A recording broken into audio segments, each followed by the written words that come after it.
Kutafula phambi kwesitha sazo indlela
kwaze kwaba kuhle egameni likaJesu Kristu. Nanamuhla uyavusela the Reverend ZC. Sanibonana egameni likaJesu Kristu waseNazaretha. Thine nawe sithi hlobo, thine nawe sisobabili kulolu hlelo. Ungichaza ngento yinye ngekuthi uthi ungaba nami kulolu hlelo bese uyolanza makhelwane uthi emakhelwane noma ngaba akanaso isigubhu bekangasilungisi kahle umkhandla asasikotofela asashishisela asasimisa bese sesiyakhanya sithi bha egameni likaJesu. Ngisho njalo ke namhla ngithi amadodana nendumiso siyangena futhi njalo ehlelweni sivusele obaba opresident egameni likaJesu, obaba ovice siyanivusela egameni likaJesu Kristu waseNazaretha. Bobabe bafundisi, sanibonani bobabe bavangeli, bobabe bashumayeli, sanibonani. Umama Jeffro egameni likaJesu, bomake bavangelikazi, bomake bashumayelikazi, siyanivusela intombi zokuvuma egameni likaJesu Kristu. Omama bemanyano, bomama bangalesini, bathandaza bomake, Nkosi yami, silapha nje siyaphila. Kuthi noma ngabe umthandazo uphelile ngakithi, asinami ngiyamthandazela, ngithandazela indoda, asithandazeleni bomake, muhle uNkulunkulu, sibavusele emkhosi waSunday School, sivusele emagonsa asekhaya. Yesu sivusela nje eklehlelweni lelikhulu, hlelo lolu amadodana nendumiso.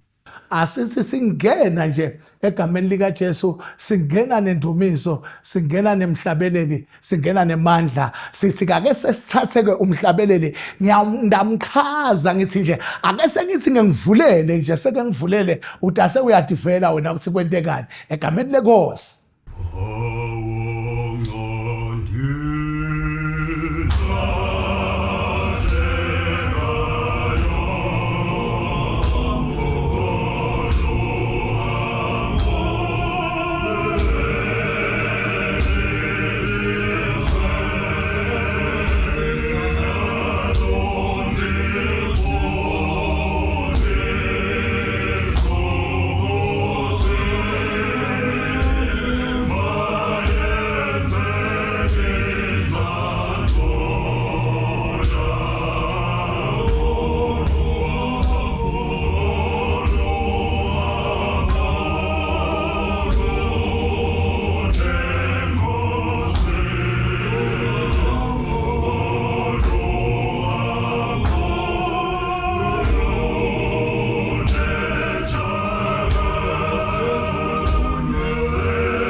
kwaze kwaba kuhle umusa wabapostoli aqela anxusa uNkulunkulu atendele uNkulunkulu ukuthi yala Nkosi ngingadeli imfundiso yezwi lakho sawu kwaze kwaba kuhle kunjalo madodana ngiyanibona nihleti kahle sikanye kanye egameni lika Jesu Kristu waseNazaretha sithi ke emandla aNkulunkulu akabonakaliswe sithi ke asingabe sichitha isikhathi futhi ngoba madodana asiketi utawukhuluma lapha sidele ingoma sigijime siye lapha kuphila kwamadodana nikhona kodwa ukhona kodwa mvume ekhaya sithi lapha kuphila kwamadodana ndizithela phambi kwakho wena uNkulunkulu losethi kwakho konke kuphila kwamadodana hawu uyabulala madoda ake sewutive ukuthi ithi shaya kanjani le ngoma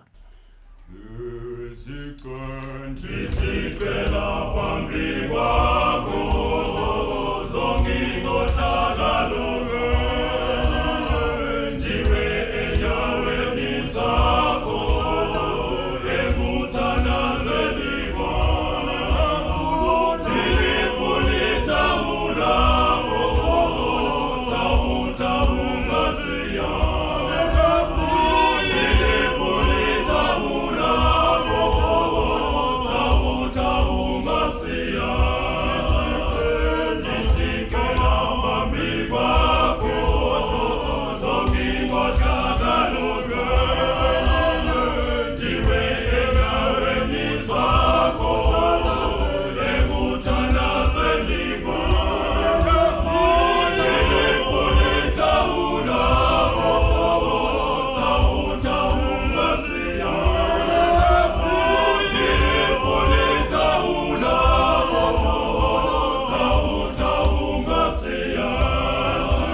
akwaze kwaba mnanzi kwaze kwaba kuhle. Hawu madodana, uyabona ngale ndlela lekafasela, uyabona ngichaza ngale ndlela lokusithi yatimisela, ngale ndlela lokugqokwe ngayo. Uyabona mina benginganathi madodana ukuthi nangabe eshothi nihlanganisa into yenu nihlanganisa ngalolu hlobo lolo. Sithi ke onke madodana nangabe abambisene nathi la emandla uNkulunkulu atawubonakaliswa kwenyuka nalelizinga emandla uNkulunkulu abonakalisa. Ake sithathe umhlabeleli futhi, sithathe umhlabeleli, sithathe na kuphila kwamadodana, sithathe kuphila kwamadodana. Uma ukuthatha nangumhlabeleli lothi bawo xa ndilahlekayo, bawo xa ndilahlekayo, ngoba kuyadingeka ukuthi uNkulunkulu abe nawe. Kanti ngesikhathi ubona ngathi uyaphambuka endleleni uthi Nkosi, ungathi nami nangilahleka nje ungabese soyangilanza ungibuyisa endleleni. Asambeni bazalwane egameni leNkosi. Oh, Candela.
Hallelujah, hallelujah, hallelujah.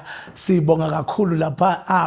Yavuma indvodzana lapha ithi bawo xa ndilahlekayo mandla uNkulunkulu abonakaliswa. Sineke siyajabula uma ngabe kuhlelwe njengoba lokhu kuhleli, ngoba uyabona lo ngihleli la ngiyanibona lapha emakhaya lapha kubosofa, kodwa bakhona labanye labahleli etulweni, labanye baze bemile sekuzele kude nenzawo yokuhlala. Kuhle ke kona lokho nje lokuthi umndeni luhlelo lusibuyise lusilethe ndzawonye sibe kanye kubonakala ukuthi nembala uNkulunkulu sosihlanganisile.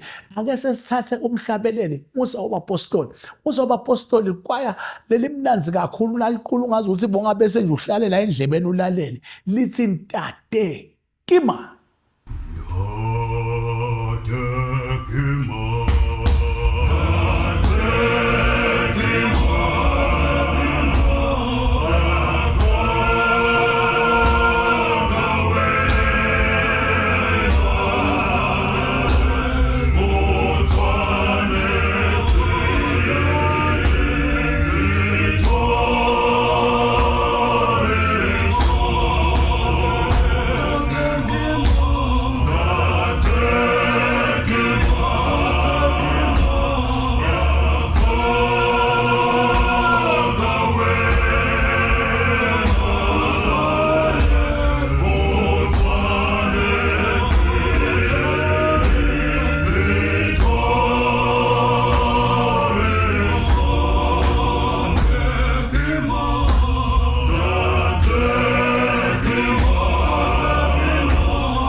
Haleluya, siyabonga kakhulu bazalwane, siyambonga uNkulunkulu, siyambonga lo mdzala wethu insuku. Njengaloku wathi ke ngaze ngema kanje ngisuke sengiyidede indawo egameni lika Jesu Kristu waseNazaretha. Sithi ke wenze njalo nangokuzayo egameni lika Jesu. Uyavalelisa the reverend, uyavalelisa ZC, sivalelisa khona la ehlelweni amadodana nendumiso. Sithi thine bekukuhle sikanye kanye uphindze futhi ube nathi futhi egameni lika Jesu. Nanguvalelisa ngemhlabelele, nguvalelisa ngabafana basekhaya Swedish Free Church, but awusinika umhlabelele bathi asinika wona, bathi udeka itafula phambi kwezitha zami. Hale, kuye ngawe ukuthi ume ngakuphi, kuye ngawe ukuthi uqhamukele ngakuphi. Kungente kubona titha kuqala, kungente kubona litafula kuqala, but there is no problem. Waze wabona titha tikuhlasela bo wathi ukuthi litafula nalo alikho kashana. Kanti futhi wabona litafula, you need to press up and ready, ube ready for war, because netitha nato dikhona ngoba titha wazwadekelwa bese tiyasonzela. Mandla uNkulunkulu abonakalise Swedish Free Church, teka itafula phambi kwezitha zami. Bye bye. Itafula phambi kwezitha zami.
Jesus.